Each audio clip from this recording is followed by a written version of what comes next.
ahead of the implementation of the COICA FAO 2026 multi-bilateral agricultural project. He said the program should support Nigeria's Agenda 2050 and focus on specific communities where results can be measured and replicated. Bagodo also urged COICA and the Food and Agriculture Organization to integrate the project with existing government initiatives, including the Renewed Hope War Development Program, to avoid duplication and improve coordination. Earlier, COICA's Senior Deputy Country Director, Baik Ki-hoon, said the project will run from 2026 to 2030. He said the FAO will implement the program while COICA will oversee monitoring and evaluation. The project is expected to strengthen agricultural resilience, create green jobs for young Nigerians, and promote inclusive economic growth. The federal government of Nigeria has taken another bold step towards achieving defense self-reliance with the inauguration of the Adbn Institute of Technology in Kaduna, a specialized institution established to develop the skilled manpower needed for indigenous defense production. The Minister of State for Defense, Dr. Bello Matawale, says the institute will equip engineers, technologists, and technicians with the expertise required to support Nigeria's growing defense industry, reduce dependence on foreign military technology, and strengthen national security. However, the institute, established by the Defense Industries Corporation of Nigeria, Adbn, will combine academic learning with practical training, research, and innovation to support the design, production, and maintenance of locally manufactured defense equipment. This institute is a legacy project conceived with a vision of equipping our nation with the needed technical expertise required to design, develop, and sustain the platform and system that guarantee our national security. We have completely relied on foreign sources for critical defense capability. With its attendant consequences, the establishment of the Adbn Institution of Technology is therefore one of the deliberate steps to change that narrative. The management and the academic staff of the Adbn Institute of Technology, I charge you to try to make it a center. General of Adbn, Major General Babatunde Ayala, says the institute has received approval from the National Board for Technical Education and has been listed by the Joint Admissions and Matriculation Board, paving the way for specialized programs linked directly to Adbn's production facilities. He noted that the institution is designed to bridge the gap between academia and industry while building indigenous capacity needed to sustain Nigeria's military industrial ambitions. As DG Adbn, I pledge that this institute will be fully integrated into the corporation's drive into products on the factory floor and in the field. My vision is for Adbn Institute of Technology to become Africa's foremost center of excellence for defense technology education, applied research and innovation, an institution recognized for producing graduates whose competence, character, and creativity strengthen Nigeria's defense industrial capability and contribute to national development. Also inaugurating the government's commitment to supporting research, innovation, and strategic partnerships that will position the institution as a center of excellence in defense technology.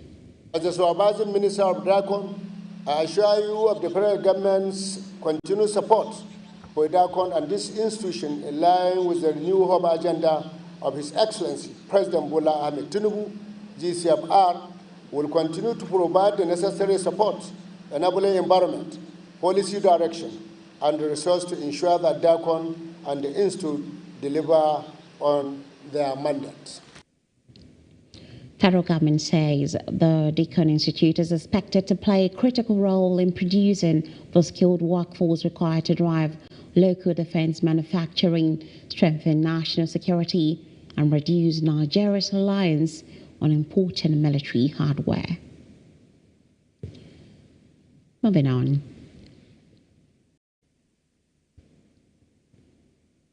The Nigeria Meteorological Agency (NIMET) has signed a memorandum of understanding with Academia 2063 signed to strengthen collaboration in artificial intelligence, climate and weather analytics, climate information services, and evidence-based research to enhance climate resilience, agricultural productivity, and food security. Director General and Chief Executive Officer NIMET and permanent representative of Nigeria with the World Meteorological Organization WMO, Professor Charles Anosike, signed on behalf of NIMET, while Dr. Debisi Araba, Director of Data Intelligence and Governance and National Representative for Senegal, signed on behalf of Academia 2063. Speaking at the signing ceremony, Professor Anosike said NIMET is positioning itself for the future by embracing artificial intelligence and digital innovation. He noted that the agency had already constituted an AI research team to explore the application of AI and machine learning in weather forecasting, climate services, and operational efficiency, adding that the partnership with Academia 2063 would further strengthen these efforts. Areas of collaboration include application of artificial intelligence to support climate monitoring, seasonal forecasting, early warning systems, and evidence-based decision-making, with the goal of strengthening AI-enabled climate services and agricultural planning in Nigeria. Students from various schools participated in a debate competition organized under a Million Dreams initiative aimed at sharpening their intellectual abilities and preparing them for future leadership roles. The debate, with the theme, "Education is the most powerful tool for nation building," allowed participants to demonstrate critical thinking, public speaking, and problem-solving skills, while highlighting the importance of education in national development. I really appreciate the President, Mrs.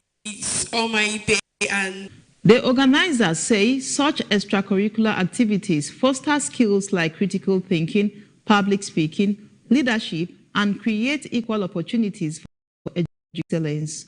The event attracted several dignitaries, including the First Lady of Nigeria, Senator Oluremi Tinubu, Dr. Adedolapo Fashawe, Mandate Secretary for Health Services and Environment in the Federal Capital Territory, among others.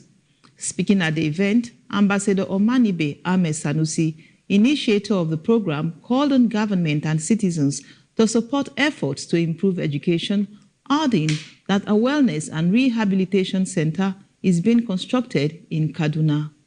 Institution, office intends to support this initiative, whether through scholarships, mentorship, educational resources, technical expertise, advocacy, internship, policy support, or financial sponsorship.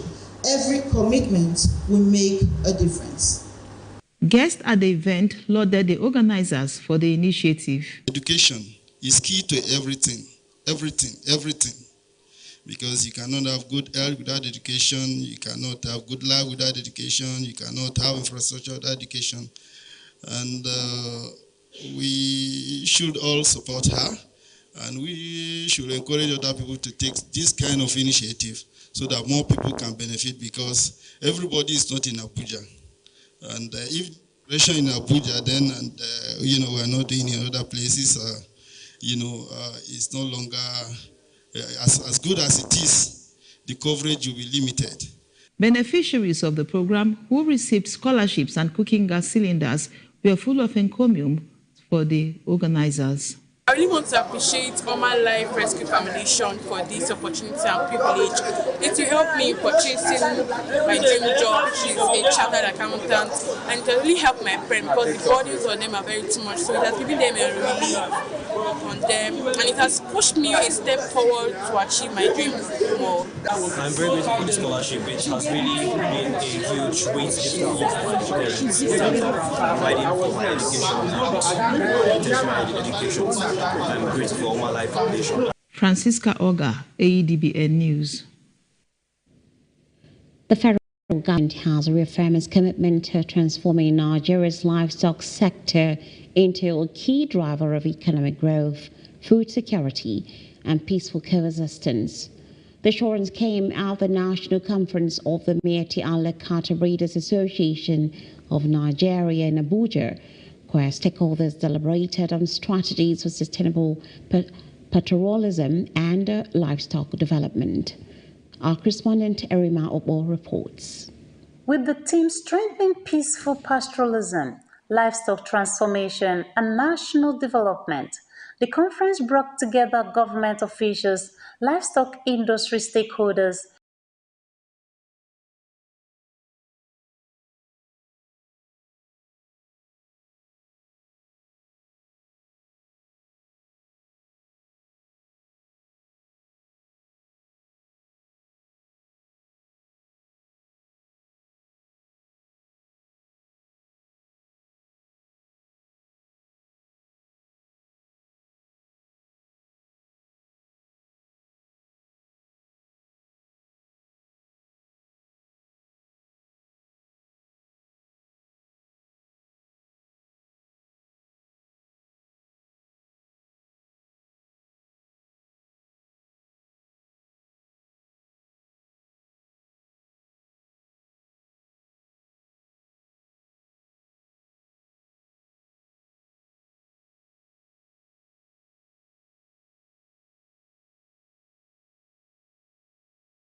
This will provide opportunities for the pastoralists to reform, to organize, and to invest, and to benefit from it, from private initiatives implemented by both federal and state government.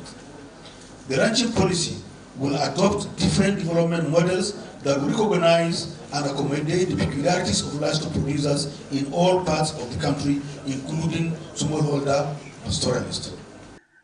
the president of the Mieti Allah Cattle Breeders Association of Nigeria, Baba Uthman Ngazema, reaffirmed the association's commitment to peaceful pastoralism and responsible livestock management. He also called for stronger collaboration among government, communities, and security agencies to address long-standing challenges, improve productivity, and reduce conflicts. Today's conference is not merely a gathering of pastoralists. It is a forum for dialogue, partnership, and practical solutions. Pastoralists have played a vital role in Nigeria's agricultural economy by supplying meat, milk, and other livestock products that sustain millions of households.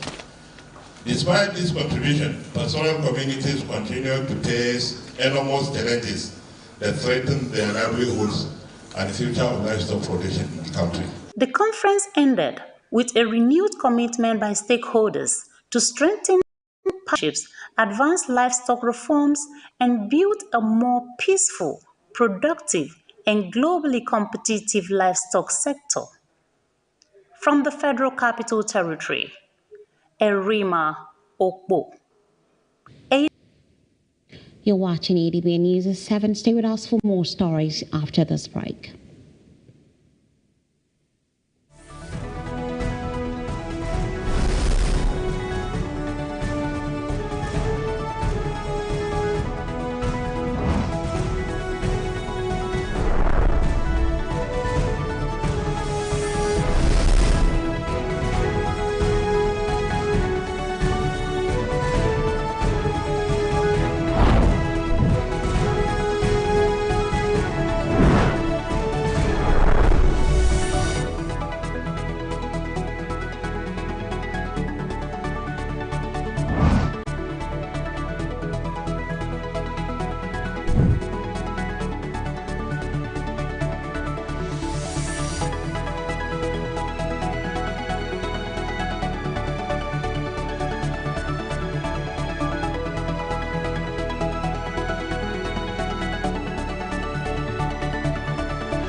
Thanks for staying with us.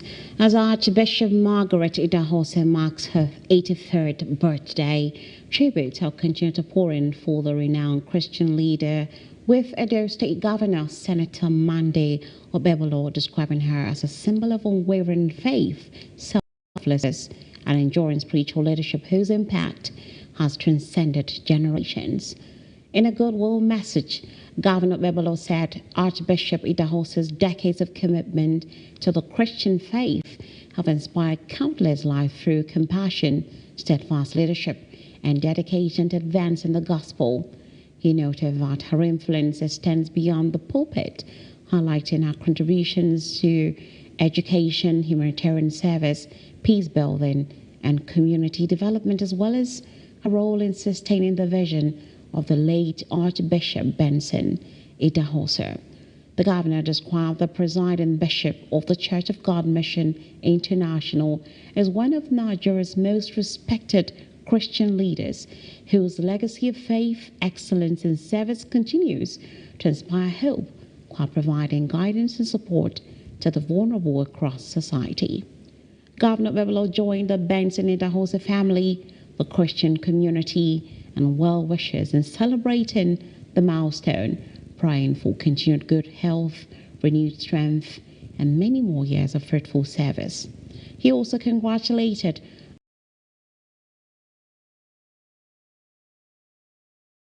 the state.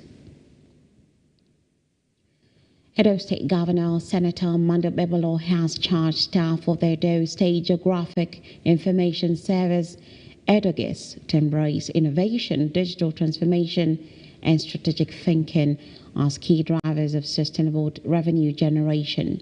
The governor gave the charge at a one-day workshop organized to advance his administration's SHINE agenda. Represented by his Chief of Staff, Honorable Yakubu Oshorenwa Musa, Governor Obebolo said his administration remains committed to repositioning government institutions to become more efficient, transparent, and productive.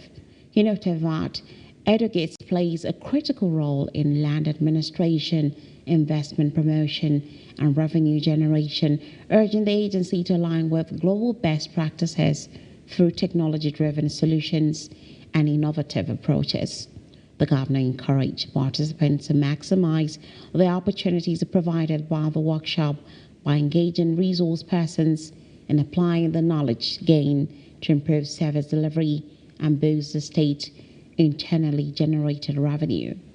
He also reaffirmed his administration's commitment to supporting government agencies through capacity building, institutional reforms, and the development of modern technology.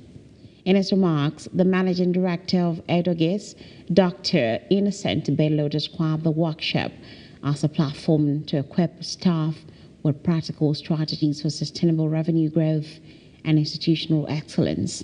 He urged participants to challenge conventional methods and embrace new ideas, as the workshop featured expert presentations on leadership, digital transformation, and innovative revenue generation strategies aimed at strengthening public institutions and driving economic development. Anyway, from that, the Delta State government has reaffirmed its readiness to partner with private investors in addressing the housing deficit and other development needs in the state. Secretary to the state government, SSG, Dr. Kinsley Emo, stated this while playing host to the managing director of Hand of God Construction Company Limited, Engineer David Nwachukwu, who led the management team of the company for a proposal presentation to the state government. Speaking at the proposal presentation held at his office, Dr. Emo noted that government alone cannot provide all the infrastructure and housing required by the growing population. He reaffirmed the state government's commitment to creating a business-friendly environment through massive infrastructure development and policy support. We're very open to businesses. If we can invite the whole world to come over and see what we have here. So, especially when you have on your own made the attempt to come in.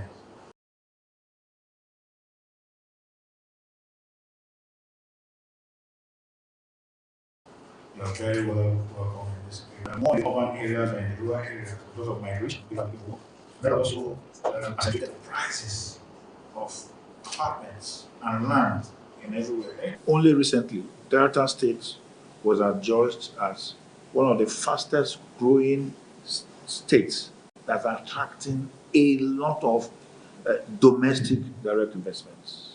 People are coming in, buying up land, doing real estate, and doing business. They have found peace here. They have found succor here. They have found friendship here. And that's the environment. He stressed that while the government welcomes serious investors, it would not encourage land speculation or land grabbing, adding that only credible investment proposals that would contribute to the state development would receive official backing. Earlier, the managing director of Hand of God Construction Company Limited, Engineer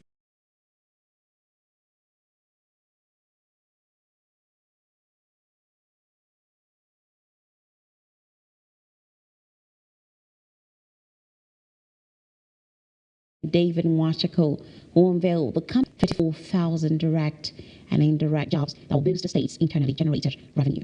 If there is no solid plan on ground, our teeming civil servants may retire without a house of their own.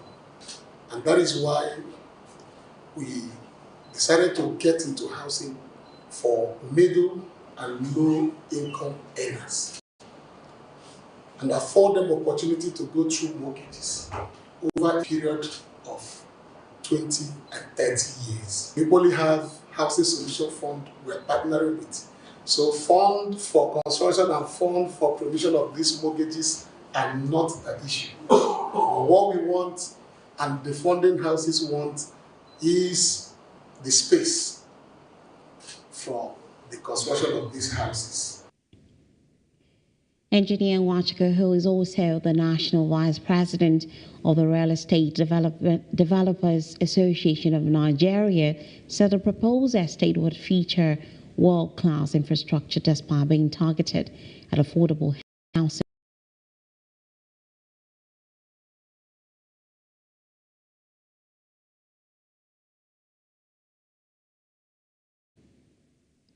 Still in Delta, the Delta state government has strongly condemned the violence in Efron on Sunday. The State Commissioner for Works, Rural Roads and Public Information, Mr. Charles Anya, in a statement issued on Tuesday, said the state government was deeply disturbed by videos of the incident circulating on social media and other online platforms. Anya further noted that the reported acts of violence that occurred, particularly the gruesome attack on Simon Temple Modi, were unacceptable. While maintaining that such unruly behavior would not be tolerated in the state, he said the government has directed security agencies to intensify, arrest and prosecute those responsible for the violence. Oniago reaffirmed the Governor Oboriwari's administration's commitment to maintaining peace, law and order, adding that the government would not condone acts of violence regardless of the status or identity of those involved. Ahead of the August 15th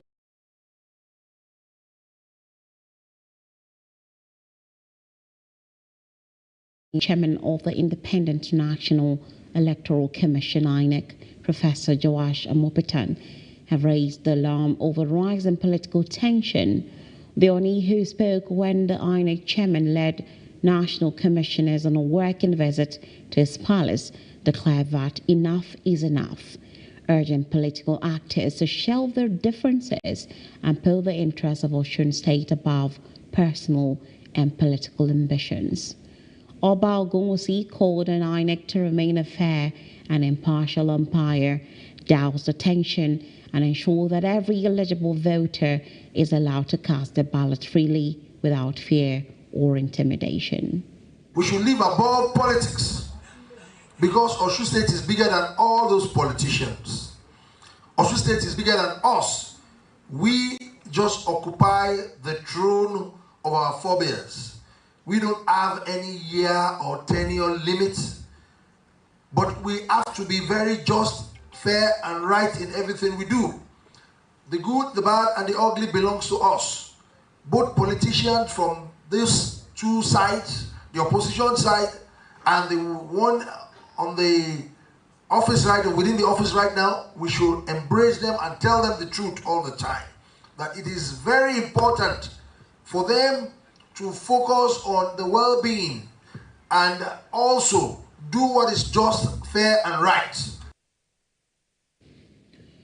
Responding, the traditional rulers to use their influence to calm political actors, warning that no governorship election is worth the loss of a single life. He also cautioned against violence, misinformation, disinformation, and vote buying. We will only urge, sir, that you do everything possible to make this election a memorable election. A lot of fears and concerns have been expressed as to the election that is coming up on the 15th. Because as far as we are concerned, election is successful if it is peaceful. Election is successful if it starts on time and ends on time. It is successful if the result is collated transparently and in good time. And result is also announced in good time. Professor Mopitan described the Osun election as a critical test for Nigeria's democracy and a mirror for the 2027 general election, reaffirming INEC's commitment to a free, fair, credible, and transparent poll. He urged all stakeholders to allow the people of Osun State to choose their leaders without fear, threats, or undue interference. Moving on, the Independent National Electoral Commission (INEC) has held a stakeholders meeting in Osun State with representatives of political parties, civil society organizations, and other key stakeholders ahead of the forthcoming governorship election. The engagement is aimed at promoting a peaceful, credible, and transparent electoral process. Security agencies also participated in the meeting, with stakeholders expected to collaborate in ensuring adequate security and maintaining peace before, during, and after the election. Colleagues are advised to make use of these shots for now, as the available footage was taken with a mobile phone. You're watching Adbn News at 7. We'll bring you business, foreign, sports, and entertainment stories after this break.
Welcome back. And on business news, the Central Bank of Nigeria says the country's foreign exchange reached $109.9 billion, driven largely by autonomous sources such as foreign investment, remittances, and private sector transactions.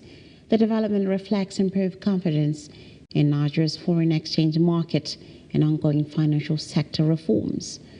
Analysts say the increase in autonomous inflows has strengthened liquidity in the foreign exchange market, supported naira stability, and reduced pressure on official reserves. The trend is expected to enhance investor confidence and improve the country's external sector outlook. Dangote Petroleum Refinery has moved closer to launching what could become Africa's largest initial public offering after filing with the Securities and Exchange Commission.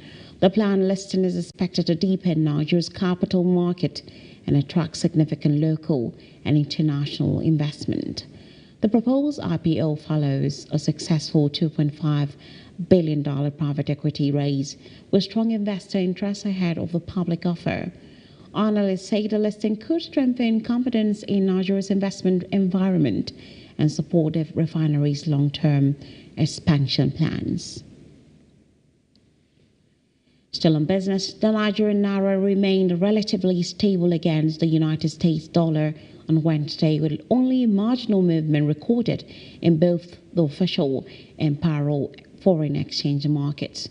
At the Nigerian foreign exchange market, the naira traded at an average rate of about 1,364.54 naira to the US dollar during morning transactions, after opening close to 1,367 naira.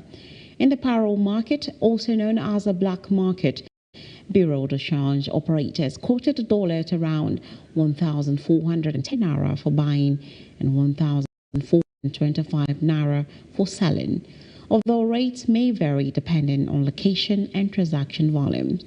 Market operators attribute a relatively narrow gap between official and parallel market rates to improve foreign exchange liquidity and continued monetary policy measures by the Central Bank of Nigeria. Importers, investors, and other foreign exchange users are expected to continue monitoring global market developments and Nigeria's foreign reserve position as trading progresses.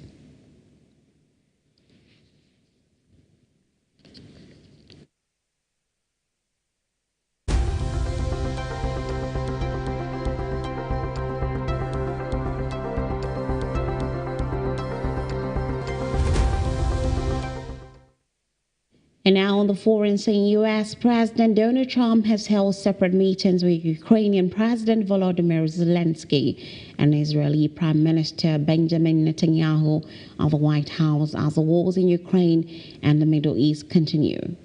The two leaders were in Washington to attend the funeral of late U.S. Senator Lindsey Graham, a strong supporter of military aid to Ukraine and Israel.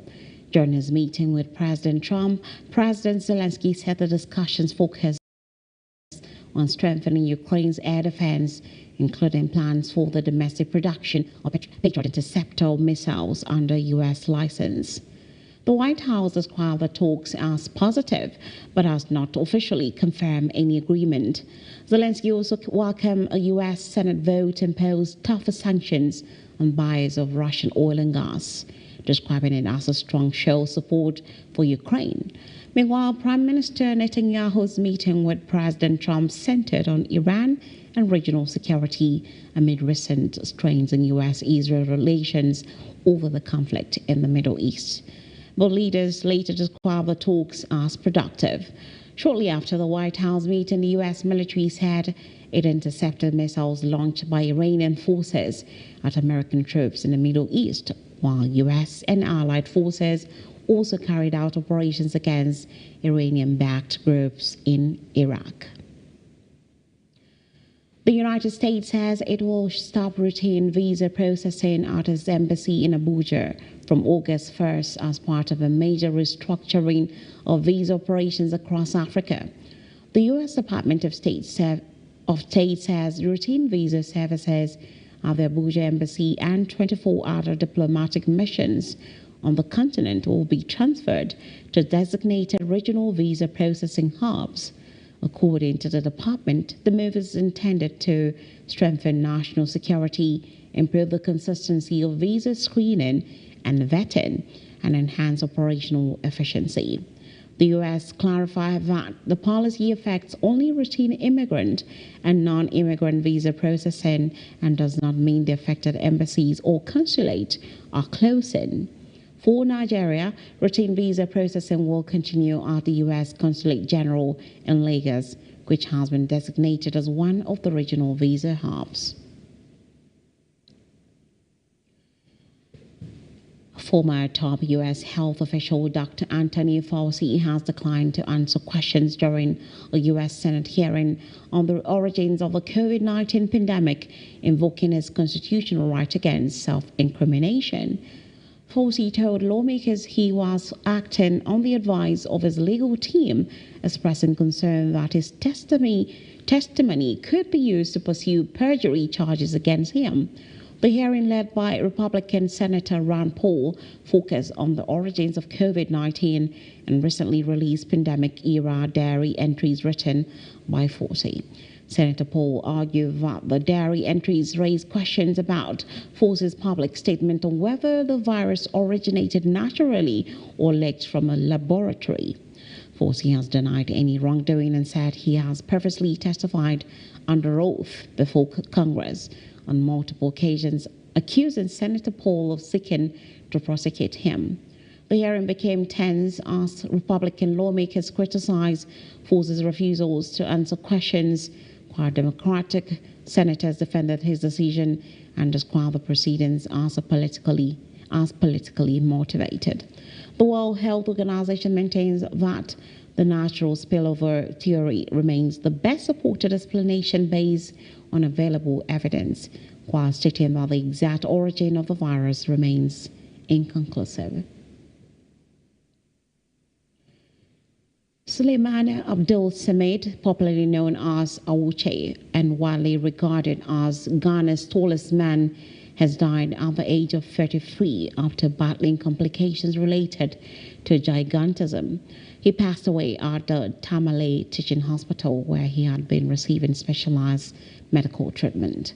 Awuche's health struggles had attracted national attention in recent weeks, prompting businessman and philanthropist Ibrahim Mahama to fund his treatment. News of his death has since sparked an outpouring of tributes, with many remembering his resilience and courage in the face of a prolonged illness.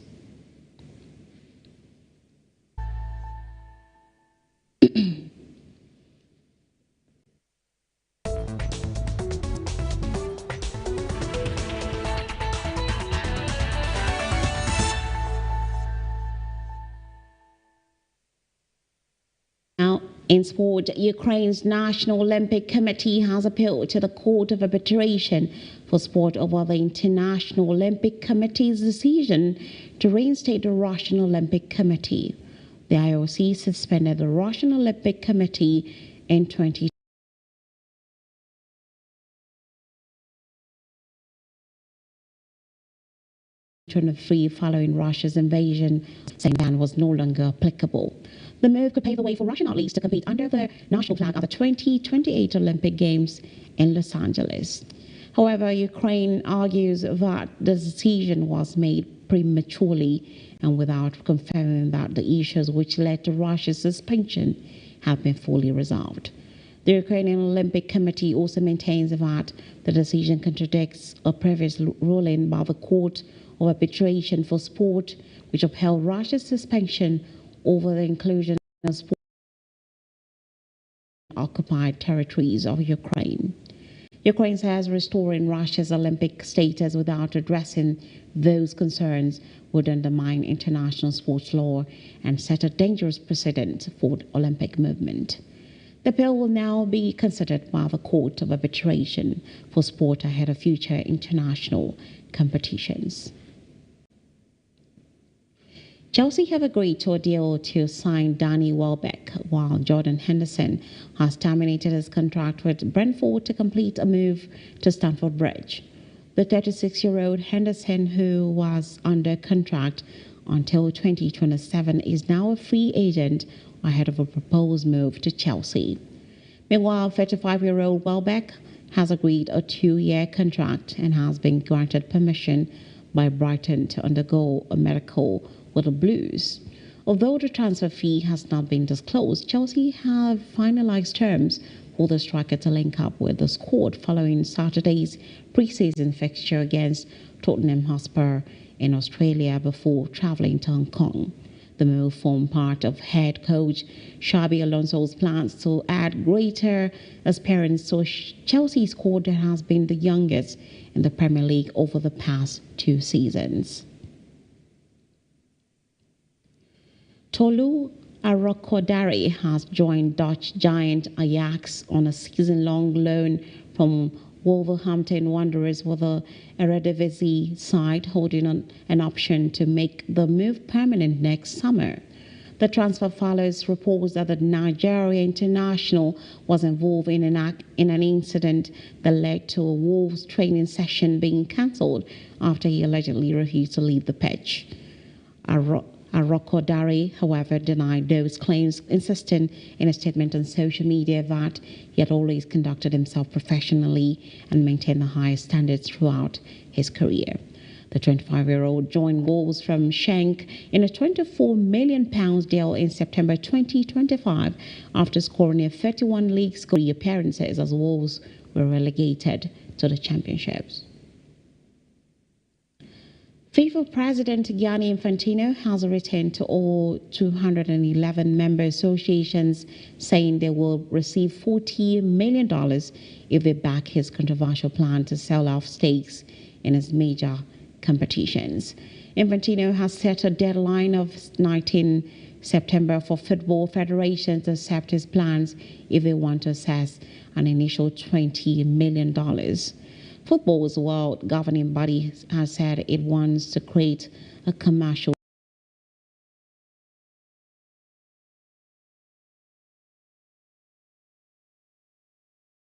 The incentive to nations comes less than 24 hours after the bombshell statement rocked football's foundations, quickly leading to condemnation from Europe, Asia, and North America.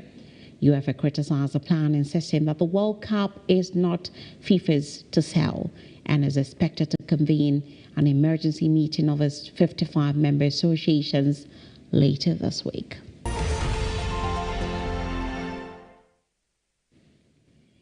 And now on entertainment, veteran Nollywood actor Richard Moffat Damajo, popularly known as RMD, has revealed that he gave his wife Jumobi the first $100 million check he received. Speaking in an interview on the Mariah Show, the 65-year-old through generous gifts because gift giving is his wife's love language.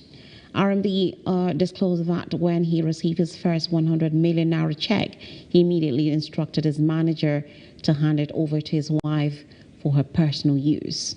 According to him, his wife initially asked if the money should be kept for the children, but he insisted she should spend it however she wished. The actor added that he takes pride in providing for his family and enjoys giving his wife valuable gifts, noting that many of the important possessions in their home belong to her. RMD and Jumobi, a former television presenter, have been married since 2000 and celebrated their 25th wedding anniversary in December 2025. Afrobeat star Davido has come under criticism on social media following his absence at the wedding of music executive and businessman Soso Sabarekon. Soso Sabarekon held his wedding ceremony in Warri, Delta State,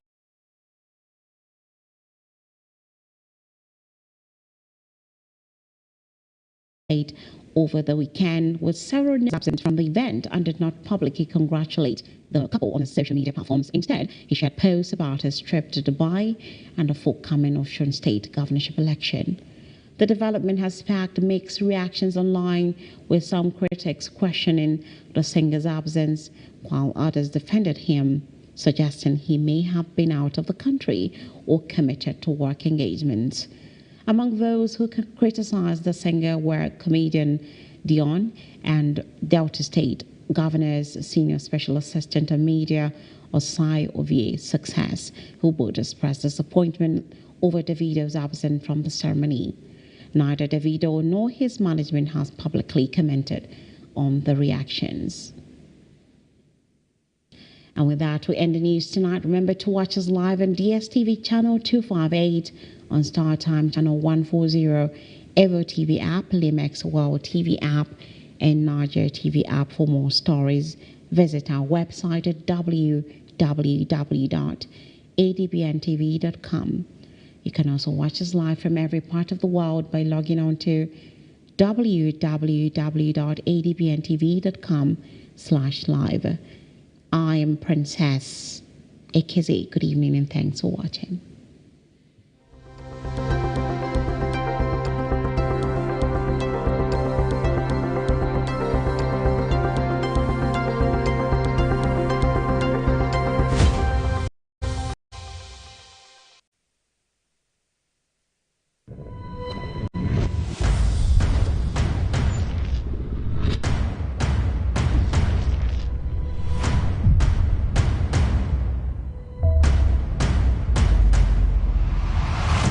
Adbn, a part of you.